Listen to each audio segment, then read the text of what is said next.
কেমনে কথা বলবে কেমনে কথা বলবে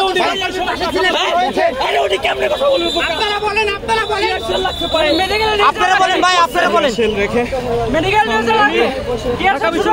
আইন বিভাগ আমরা দেখেছি যে আপনারা শান্তিপূর্ণ কর্মসূচিতে স্বরাষ্ট্র মন্ত্রণালয় অভিমুখী হয়েছেন, তাহলে আপনাদের উপর পানি নিক্ষেপ করেছে এবং লাঠিচার্জ করেছে কেন?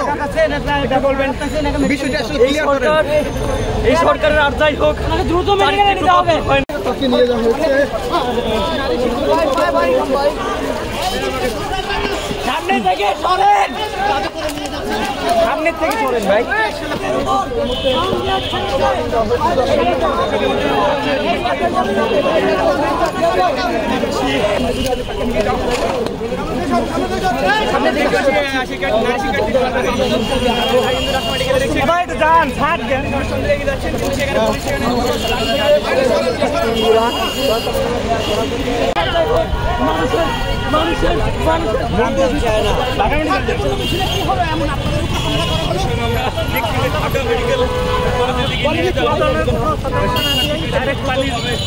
আমরা সেই চিত্রই দেখার চেষ্টা করছি।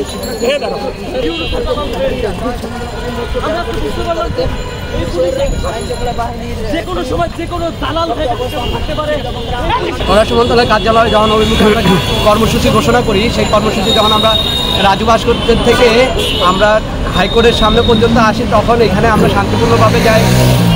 দাঁড়ানোর সাথে সাথে তারা আমাদের উপরে সাউন্ড গ্রেনেড এমনকি জল কোনো উস্কানির কারণ বাদেই আমাদের উপরে শিক্ষার্থীদের উপরে হামলা শুরু করছে। গতকালকে যে আদিবাসী মানে পাঠ্যপুস্তক থেকে আদিবাসী নামটা কেটে দেওয়া মানে বাদ দিয়ে দেওয়া হয়েছে, সেইটার প্রতিবাদে কালকে যখন আদিবাসী শিক্ষার্থীরা যখন ঘেরাও কর্মসূচি করে, সেখানে সন্ত্রাসী সংগঠনে তারাও পাল্টা কর্মসূচি দেয়। সেখানে কর্মসূচি দেওয়ার পর যখন তারা যায়, তখন সেখানে শিক্ষার্থীদের উপরে বেদরভাবে তারা স্ট্যাম্প দিয়ে আঘাত করে, সেখানে অনেকেই মারাত্মকভাবে আহত হয়।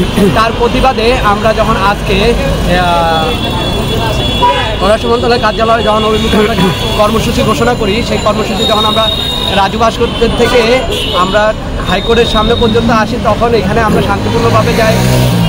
দাঁড়ানোর সাথে সাথে তারা আমাদের উপরে সাউন্ড গ্রেনেড এমনকি জল কোনো উস্কানির কারণ বাদেই আমাদের উপরে শিক্ষার্থীদের উপরে হামলা শুরু করছে পরবর্তীজনকভাবে। পরবর্তীতে দেখেছি যে আপনারাও নিক্ষেপ করেছেন জুতা, তারপর এগুলো নিক্ষেপ করিনি, কারণ আপনারা প্রথম দেখবেন যে আমরা যাওয়ার সাথে সাথে তারা আমাদের উপরে পানি মারা শুরু করছে। তখন এখানে আমাদের অনেক শিক্ষার্থীরা পানি এবং পিএসের সাউন্ড গ্রেনেডের ধোঁয়ার ভিতরে পড়ে, মাঝখানে অনেক গাড়ি ছিল, গাড়িতে বাড়ি খেয়ে সবাই পড়ে গেছে। তখন যা তারা আমাদের উপরে লাঠিচার্জ করা শুরু করে, তখন পিছনে আসার পরে পাল্টা একটা একজনে এইটা দুটা মারে, এর বেশি কিছু হয়নি। আমরা দেখতে পেলাম আপনারা জুতাও নিক্ষেপ করছেন, পুলিশের উদ্যোগ ক্ষিপ্ত কেন? এই যে তারা মানে কোনো উস্কানিমূলকভাবে আমাদের উপরে হামলা করা শুরু করছে, খুবই নির্মমভাবে, কোনো কিছুই ছিল না। আমরা তাদের কোনো উস্কানিও দিইনি, তারা হুদাই আমাদের উপরে মানে লাঠিচার্জ শুরু করছে। সেই ক্ষেত্রে শিক্ষার্থীরা ক্ষিপ্ত হয়ে তাদের উপরে হামলা করছে তাদেরকে বাঁচানোর জন্য। আচ্ছা, আমরা দেখেছি আপনি কি আঘাত পেয়েছেন? আঘাত কোথায় পেয়েছেন?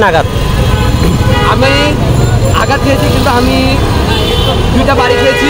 বাড়ি খেয়ে আমার আরেকজন সহযোদ্ধা নিচে পড়ে গেছে, তারে আমি উঠায় নিয়ে আসছি। মানে আপনি উঠায় যখন পড়েছেন তখন ব্যথাটা পেয়েছেন? হ্যাঁ, তখন ব্যথাটা।